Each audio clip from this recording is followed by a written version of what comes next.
Hello and welcome back to Talking Europe on France 24. Now, the summer is sadly officially over here in Europe and it's back to work, including for our political leaders. As the autumn sets in, they're wrangling with some huge issues, from chaos in Afghanistan to the ongoing challenges of Covid-19. I have two very active European minds here with me to discuss what the next few months could hold for Europe. We have on my right Noël Lenoir, who is France's former Europe minister under the centre-right former president Jacques Chirac between 2002 and 2004. You're now the president of the Cercle des Européens think tank. Thanks for being with us. Thank you. And on my left, we have the director of the think tank Institut Jacques Delors, which is named after the socialist former European Commission president, also from France, of course, Sébastien Maillard. Thanks for being with us. Hello. Well, let's get started. Actually, thousands of miles away from Europe, we've all been following the events in Afghanistan. Noël Lenoir, perhaps coming first to you. To what extent do you believe the crisis in Afghanistan could become a crisis for Europe? Well, of course, as everyone knows, there is this issue of the refugees and the fact that nowadays European countries, including France, as you know, are not prepared to welcome thousands and hundreds of thousands of people in Europe because it's not possible for us. And the issue is, of course, Turkey, because, as you know, there are 3 million Syrian refugees in Turkey. They are paid back by Europe, a lot of money, and it's not possible with regard to Afghanistan. Mm-hmm. So my view is that the first priority is to try and get back the people who helped us and those amongst the families who are really in danger. Mm-hmm. I think it is a moral duty and it's also a political duty because we cannot give the impression that we lead people to death.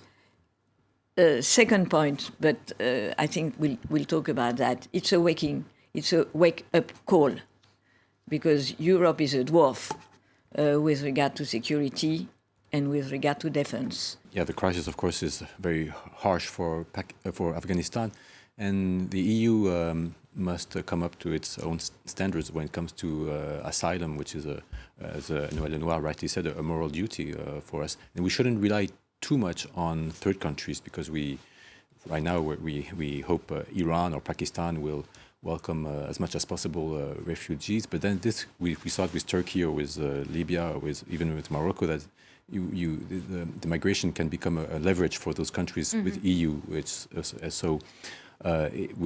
difficult for us to get our acts together. Even before this Afghanistan crisis, we were still very much divided on this highly political, sensitive issue. Just picking up on the point Noël Lenoir made about foreign policy, this all came about from an American-led intervention in Afghanistan. Some individual EU member states were involved. Of course, the European Union doesn't have an army of its own. Does it have any clout at all, though, at the end? We were very much involved under NATO there. Involved, but really not making decisions. Well, that's the whole issue, and I think Europe is a bit tired of paying for some of the ways the US is treating its own crisis. And so what I'm expecting in the coming months is that the 27 ministers of foreign affairs of the EU are going to come up with what they call a strategic compass. Mm-hmm. So because we need to have a sort of guidelines on what are exactly our common standard and policy towards not only Afghanistan but Russia, China, Turkey. And you could have an army, but if you don't know what you want to do with it, you need to have need to have a common strategic policy on this. Well, Noël Lenoir, as a former Minister for European Affairs, really, is there any likelihood that the EU could become a player in foreign policy without having a more federal European Union? No, I don't think so with regard to foreign policy and to defense policy. And of course, till now, there has been sort of conflict between being members of the NATO organization and, at the other hand, willing, and even Mrs. Merkel 2 years ago gave a speech to the EU Parliament, and she had many applause saying we need a European army on our own, in relation with NATO, of course. So I think that it's a wake-up call. We are very, very much alone now, and we know that if Russia invades, for instance, a Baltic country, we'll be alone. Because Article 5 of the Treaty of NATO will play, but in a way which will not trigger a war. So we'll play in a way which will be like in Ukraine. So I think that now we are alone, and we must be adults. And with regard to defense policy, we are in our infancy. Let's have a word about the pandemic, which feels like the only thing we've talked about for such a long time. Life getting back to something more like normal in many European countries at this point. And the EU recovery plan money is coming in now. Noël Lenoir, are you optimistic? Is this the start of bright new things? Well, I am optimistic in the way that there are a lot of innovations, and especially the Eurobonds. And in a way, Europe has become a sort of European bank as well as the ECB. And I think it's a very good point. Now, how this money will be used, this is another issue which I think is not yet totally decided.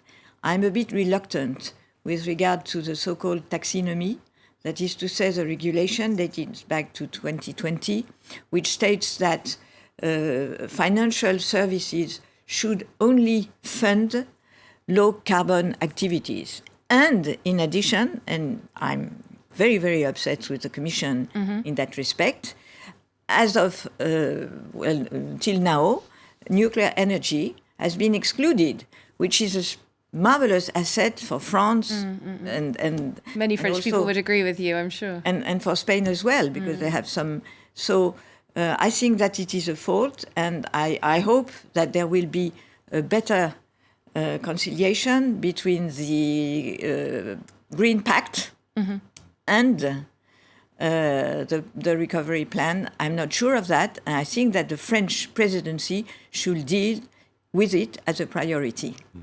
Let's have a look at how much France is involved in this recovery plan, specifically how much France is going to get out of it and how much it'll pay back. Our reporters Céline Schmidt and Luke Brown have been looking into this question in our fact-checking segment, Fact or Fake.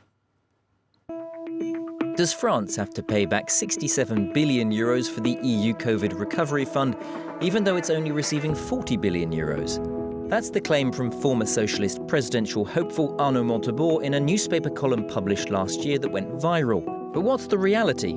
The EU's COVID recovery fund includes 390 billion euros of grants, 40 billion of them earmarked for France. Member states have agreed that reimbursements to the EU be calculated according to their share of EU budget contributions. With France currently paying 17% into the EU coffers, that's worth 67 billion euros of the recovery grants. However, this is the worst-case scenario. In fact, the EU has plans to reimburse the money by other means.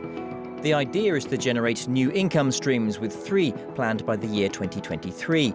A tax on so-called digital giants, a carbon border adjustment mechanism, and a system of CO2 quota exchanges. For now, the EU Commission still has to convince certain member states as well as the United States. An American plan for a global corporate tax is also in the works, and some stateside fear it could end in double taxation on US businesses. If in the end the EU's plans to pay back the money this way don't work out, the member states would foot the bill. But even on this score, France's share isn't yet known. Its current 17% budget contribution will be reviewed in 7 years' time and could drop if other countries lose their budget rebates. In summary, it's still too early to say. What's more, the funds are only scheduled to start being paid back in 2028 over a period of 30 years. Just some reaction, Sébastien Maillard. We have until 2058 to refund the whole thing. So I think it's very short term to say to the government, you'll have to raise taxes in order to refund this next year. I mean, that's not the whole deal is not only to help the recovery, and I think we have those 27 EU national plans, and part of it is to have common green objectives on this, so that the money is spent rightly. I think the biggest short-term challenge is not to refund, is how do we spend this money. So this is actually used in a right way, so that the investments that are used help to green and digitalize our economies for the future. Okay, just one final word. We have very little time left in this quick discussion, unfortunately, but just something important coming up for Europe in the next couple of weeks. Germany having its federal elections. Angela Merkel will not be the Chancellor after that point. Just want to put the question to both of you. Will Europe miss Angela Merkel? Will you miss Angela Merkel? I will not miss her because I think that she was a good chancellor, especially for Germany, more than for Europe, because she's not a visionary. I've met her several times. She's a very nice person, very simple, very accessible. But I think that she has not pushed Europe. She has rather pushed German hegemony. I think that hegemony of one country amongst others is not good, even if I recognize that France is largely responsible for the gap which has been more and more important between German economy and the French economy. So I think that the issue now is how to rebuild a common goals. I agree with Noël Lenoir. I will miss her style, her political style, because she's not a populist. It's true that she hasn't made many big speeches on Europe, if any, but she always was trying to find a compromise around the table. We know it's very difficult, but I hope that the next Chancellor will be a bit more ambitious for the EU as a whole, and as Helmut Kohl, for instance, had been in the past. All right. Well, thank you both so much for joining our discussion about the next few months ahead. Sébastien Maillard and Noël Lenoir. Thank you both. Thanks very much. Thanks to you as well for watching. Hope to see you soon for more European news.